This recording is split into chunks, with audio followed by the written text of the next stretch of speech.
Welcome back. Well, for the markets, like we've been pointing out, it is turning out to be a choppy session. The Bank Nifty has lost out a little more, so down around 0.6% as we speak.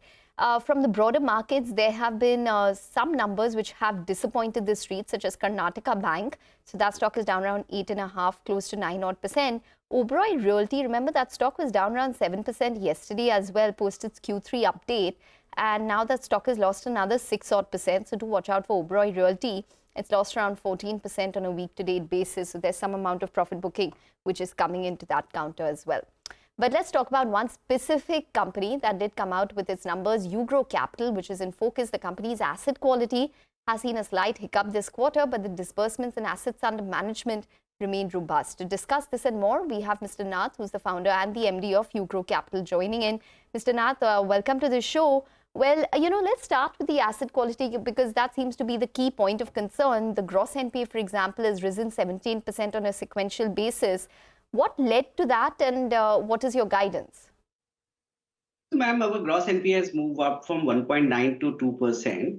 And this is nothing. We have guided that as our portfolio would mature. Remember this, that our portfolio buildup has been over last 3 years.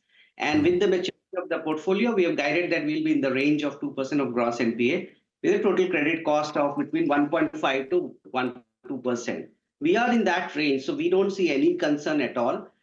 If you look at a portion of our portfolio, which is our business loan segment and some of the other segment, as the vintage, we are reaching a 24-month MOB, we would be in the range of 2%. And that's why we construct the portfolio wherein 70% of our portfolio is secured, 30% is business loan segment. So the way we price in and the way we deliver the credit to sub 2% credit cost is on the design basis.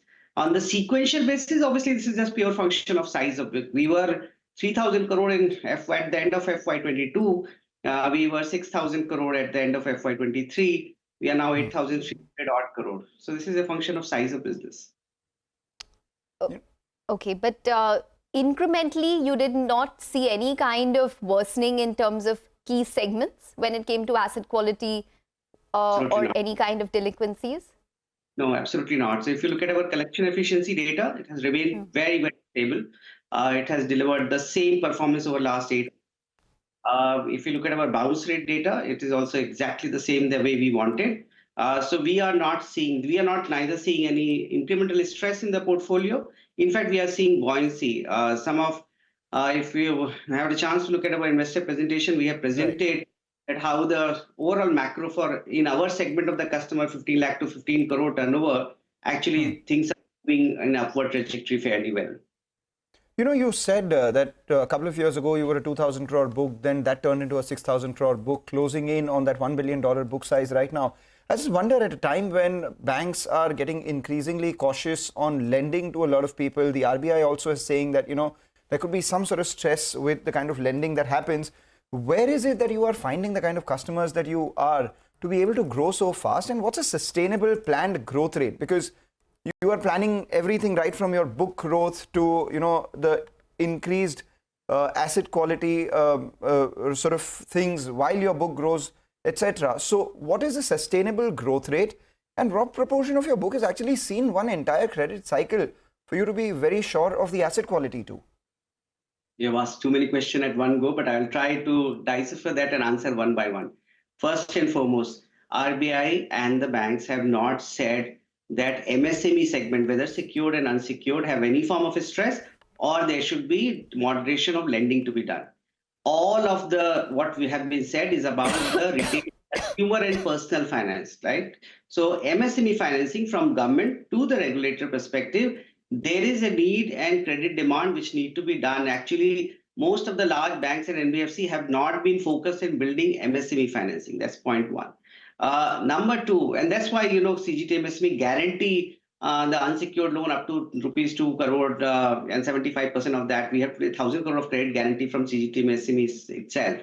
Number two, the unmet demand in MSME segment is roughly around 55 lakh crore. And 95% of that is represented between the customer, which are in 15 lakh to 15 crore turnover segment. So not just us, anyone who would build capacity, digital and physical infrastructure with a high degree of understanding of this customer segment can grow at a 50% CAGR without any difficulty while maintaining the credit cost. So in terms of our growth and how we are finding the customer, it is a function of massive infrastructure which we built during COVID period. So just pre-COVID and pre-DHFL, we raised 1,000 crore of capital.